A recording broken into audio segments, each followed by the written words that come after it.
ফখরুল ইসলাম আলমগীর এবং স্থায়ী কমিটির সদস্য আমির খসরু মাহমুদ চৌধুরীকে আমন্ত্রণ জানানো হয়েছে। এ বিষয়ে আলোচনা করতে রাজধানীর বনানী থেকে আমাদের সাথে যোগ দিয়েছেন বিএনপির সাংগঠনিক সম্পাদক শামা ওবায়েদ।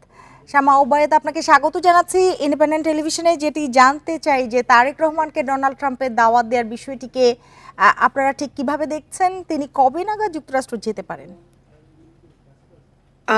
ধন্যবাদ আপনাকে। আমি প্রথমেই যুক্তরাষ্ট্রের এই নির্বাচনে রিপাবলিকান পার্টি থেকে ডোনাল্ড ট্রাম্প আবার প্রেসিডেন্ট নির্বাচিত হয়েছে, সেই জন্য বিএনপির পক্ষ থেকে ওনাকে শুভেচ্ছা জানাই। এখানে এই প্রেয়ার ব্রেকফাস্টই একটা বলতে গেলে একটা ট্রেডিশনের মতো প্রতি বছরই এটা হয়। বিভিন্ন 100-র অধিক দেশ থেকে বিভিন্ন দেশের রাষ্ট্রপ্রধানরা, রাজনৈতিক নেতৃবৃন্দরা, বিরোধী দলীয় নেতারা ইনভাইটেড হয়। সেই বাংলাদেশ জাতীয়তাবাদী দল অবশ্যই এই সাউথ এশিয়াতে অত্যন্ত গুরুত্বপূর্ণ একটি রাজনৈতিক দল।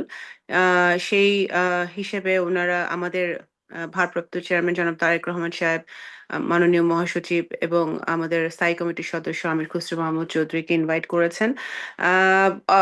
সেই জন্য আমরা অবশ্যই এটা একটা আমি মনে করি, আমরা যখন বলি পিপল টু পিপল রিলেশনশিপ ডেমোক্রেসিতে, এই এই ডেমোক্রেসিতে এটা আরো বেশি মানে এই ডিপ্লোমেসির ক্ষেত্রে এবং দুই দেশের গণতন্ত্র শক্তিশালী করার ক্ষেত্রে আরো ভালো ভূমিকা রাখবে।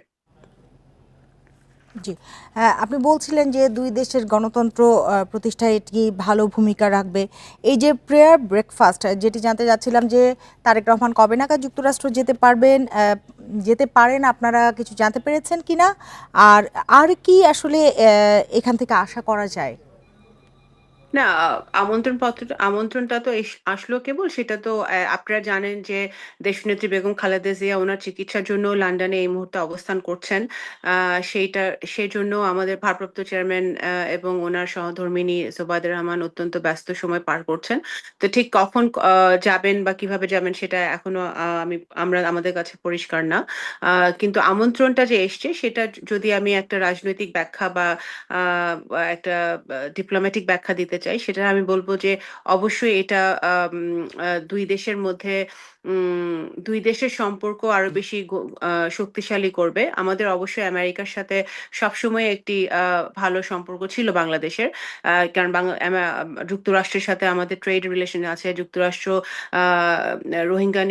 রোহিঙ্গা সমাধানে ওদের এইডের জন্য বিভিন্ন সময়ে হাজার হাজার কোটি ডলার এইড তারা দিয়েছে এবং দিয়ে যাচ্ছে। ইউএস এইডের মাধ্যমেও বিভিন্ন প্রজেক্ট কিন্তু বাংলাদেশে চলছে এই মুহূর্তে।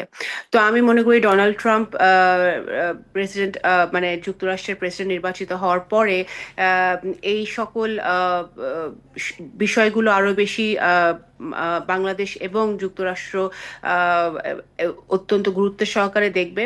এবং যেহেতু বাংলাদেশ জাতীয়তাবাদী দল একটি গুরুত্বপূর্ণ ভূমিকা পালন করে বাংলাদেশের উন্নয়নের ক্ষেত্রে, বিগত দিনেও করে এসছে, যখন বিএনপি বহুবার রাষ্ট্রের দায়িত্বে ছিল, সরকারের দায়িত্বে ছিল এবং ভবিষ্যতেও আসার ভালো সম্ভাবনা আছে। তো সেই ক্ষেত্রে আমি বলতে পারি যে বিএনপির এই দুই দেশের প্রেক্ষাপটে সম্পর্ক রক্ষায় এটি অনেকখানি ভূমিকা বিএনপির রাখবে। শামা ওবায়েদ, আপনাকে অনেক ধন্যবাদ আমাদের সময় দেওয়ার জন্য।